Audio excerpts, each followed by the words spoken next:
Donc nous allons voir pour ajouter un véhicule.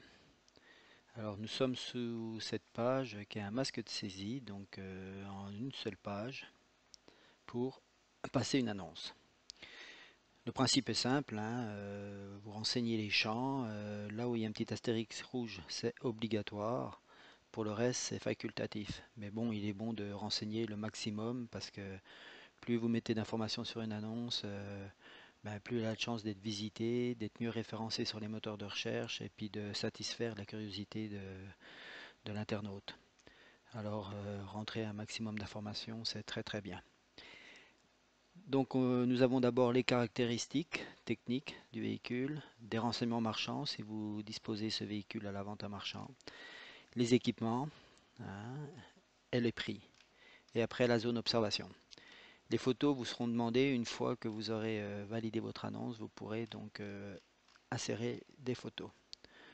Donc pour ajouter une annonce, vous choisissez d'abord, si vous êtes multi-établissement, un établissement. Donc là, il n'y en a qu'un, d'accord.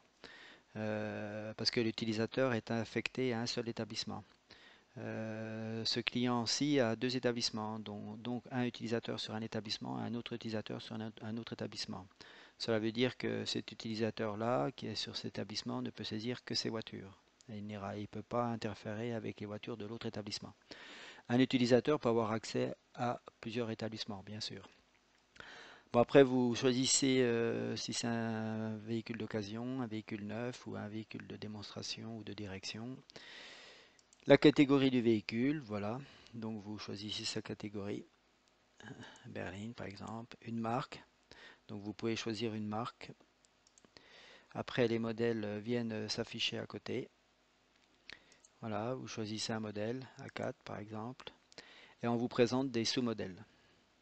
Alors, s'il manque une marque, ce qui m'étonnerait, on ne sait jamais, vous pouvez l'ajouter, mais elle ne sera pas tout de suite disponible, hein. Il faut que Protobing valide cette marque derrière. Voilà, pour pas qu'il y ait n'importe quoi qui soit fait. Vous pouvez ajouter un modèle, donc il sera disponible, et puis derrière, il pourra être éventuellement associé à un autre modèle s'il est pas assez générique. Et là, vous avez donc les sous-modèles, par exemple, de A4. Voilà. Alors, précision du modèle. Vous pouvez préciser encore des choses sur ce modèle. La motorisation, voilà, ce que c'est. Si c'est un 4 cylindres, un 6 cylindres, enfin, vous mettez ce que vous voulez. La couleur, voilà, donc c'est obligatoire. Vous choisissez le type de couleur. Précision sur la couleur, si vous voulez mettre plus de choses. La puissance fiscale, donc c'est la puissance des chevaux au niveau de la carte grise. La puissance réelle en DIN, voilà. L'énergie, donc voilà, diesel, essence, GPL, électricité, hybride. Boîte de vitesse, hein, si vous avez une boîte manuelle, automatique, séquentielle. Le nombre de portes du véhicule. Le CO2, voilà, vous le renseignez, ça c'est important aussi. La date de première mise en circulation, parce que vous êtes sur un VO, voilà. Hein, si on prend VN, hop, là c'est le modèle année qui intervient, tout simplement. Donc VO, voilà, kilomètre compteur, donc ça c'est un champ obligatoire. Faut voir si vous pouvez marquer si c'est des kilomètres garantis, kilomètres non garantis. La garantie du véhicule, vous pouvez marquer constructeur, 3 mois, enfin ce que vous voulez. S'il y a eu un contrôle technique sur ce véhicule, donc s'il est effectif, s'il est bon. Si vous avez un véhicule sans contrôle technique, bon, c'est ce qui m'étonne, mais voilà. Le numéro de châssis, c'est pas obligatoire, vous pouvez le mettre. La localisation, bah, ça c'est pour vous, hein, voilà. S'il se trouve sur le parc, enfin pour vous, pour information. S'il est chez vous ou s'il est ailleurs, voilà, vous pouvez le mettre. L'immatriculation du véhicule, c'est pas obligatoire, mais vous pouvez le mettre aussi. Et puis une référence interne, c'est obligatoire. Vous avoir une référence de votre véhicule, ce qui vous permet de les trouver rapidement dans la liste de toutes vos voitures.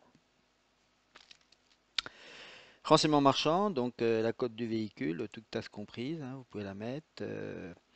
L'origine, voilà, si c'est première main, deuxième main, enfin ce que vous voulez, ou autre chose, hein. L'estimation pour le coût de remise en état, ça c'est important s'il y a des travaux à faire sur le véhicule.